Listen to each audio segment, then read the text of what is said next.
Okay. I'm Ginny Harper, and I have the honor to be sitting here with Dr. Maggie. We have shared many conversations this weekend visiting. Maggie, if you would please, I would like to ask you just a couple of things to share. How long did you practice medicine and where, first of all? About 40 years. Okay. Most of my professional life was in the New York City area. I started out on Long Island as a general practitioner, and then in '69 took the boards to become a specialist in family medicine. Wonderful. Because you can't be a specialist if you're a generalist. Okay. Right? Okay. So I was one of the first that took boards in family medicine. During that time, I did some work at in the student health at Stony Brook University, which really excited me about working with that age group. And as I went on, I did a lot of work. I did some work at the University of Georgia, and then became director of student health at Fashion Institute of Technology in New York City, and opened a practice in the Village during those years as well. Wonderful, wonderful. As a physician, what realization have you come to about health? Well, I think one of the first realizations that I came to that was quite shocking for me, because I went into medicine as an older person with children, and I had the experience of being a wife and mother and having a wonderful doctor as I grew up, and I really thought that I could cure people and make them healthy.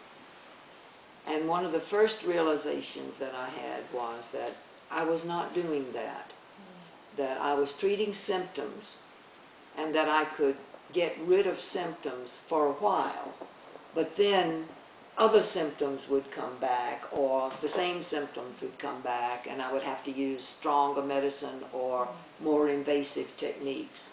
So it was puzzling at first, because I truly was dedicated to making people feel better, and I didn't seem to know how to do that with all the skills that I thought I had developed. What would be just a couple of things, just to finish today, that you can advise to people, coming from a doctor's perspective?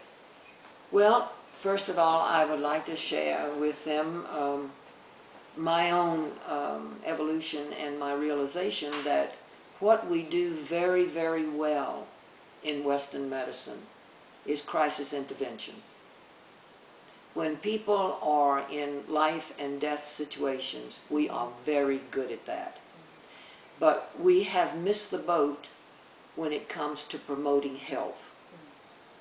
So what I did as I evolved in my own consciousness, I developed a practice in which I taught my patients how they were responsible for their own health.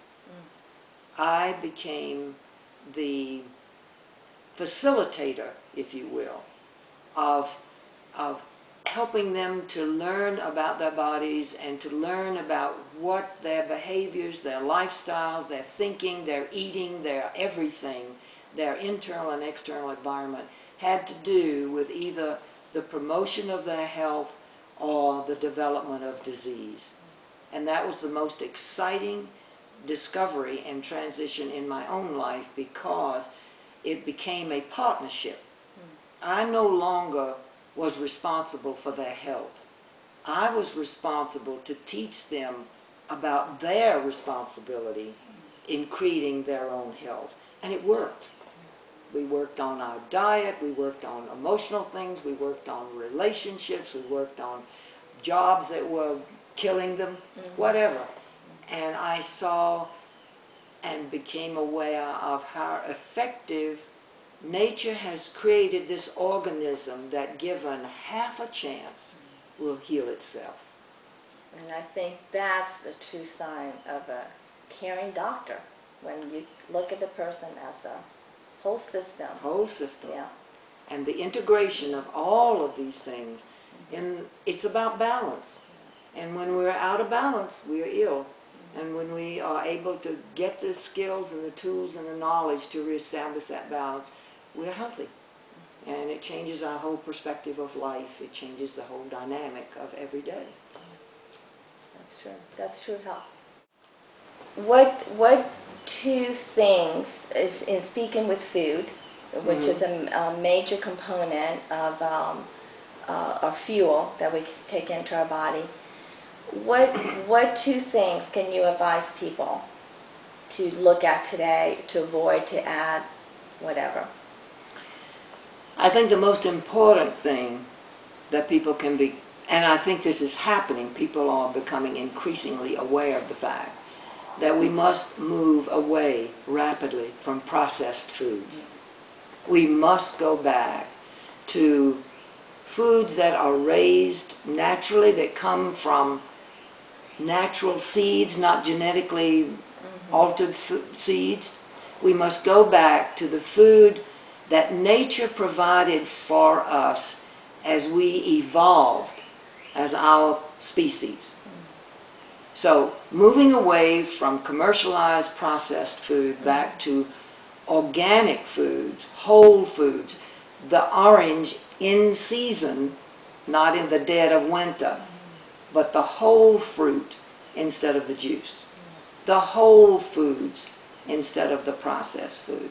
And learning that nature has prepared these foods at the time of the year that we need to help us make balance with the environment in which we find ourselves. Plants and animals are different in the desert than they are in the tropics or in the mountains. And that gives us the ability to make balance. It helps us to stay warmer when it's cold and cooler when it's hot. So learning to go back to natural foods, whole foods. And the second thing is learning how to cook properly. We are not going to get the full benefit of the whole foods if we nuke them. We must go back to fire. Fire is what first opened up the foods and helped us to develop our nervous systems and our intelligence, because it made available the nutrients that were not as available before. So learning how to cook and how not to kill our foods, but have them fresh, I think that's very important. And learning that you don't have to stay in the kitchen all day long. Right. That there are ways that we can prepare nurturing, delightful foods in a way that can integrate with our lifestyle. Now, another factor about that, if you want to get comprehensive about it, is if that doesn't work for us, then we need to look at our lifestyles, because our priorities are out of kilter. And so it's not only the food thing, but looking at our lifestyle, because we are very much out of balance on almost every level of our functioning in today's society. Well, it's so obvious that you live this way and you believe it passionately. Will you share with us how old you are, Maggie? Dr. Contrell? Maggie's fine, Dr. Maggie, a lot of people call me. I'm 81 years old. Oh, that's inspiring. I'm 81 that years old. That is so inspiring. And I still have a lot of kick in me yet. Yes, yes. And you have been practicing this way of life for how long? 30 years. 30 years. Wonderful. Yeah. And passing it on. And I came to this in a wonderful way. We don't have the time to discuss it now, but when I turned 50, my life on almost every level was falling apart. And the universe, you know, they say when the student is ready, the teacher appears. And my life was transformed, and I'm very grateful. Good. Thank you so much. That's been a pleasure.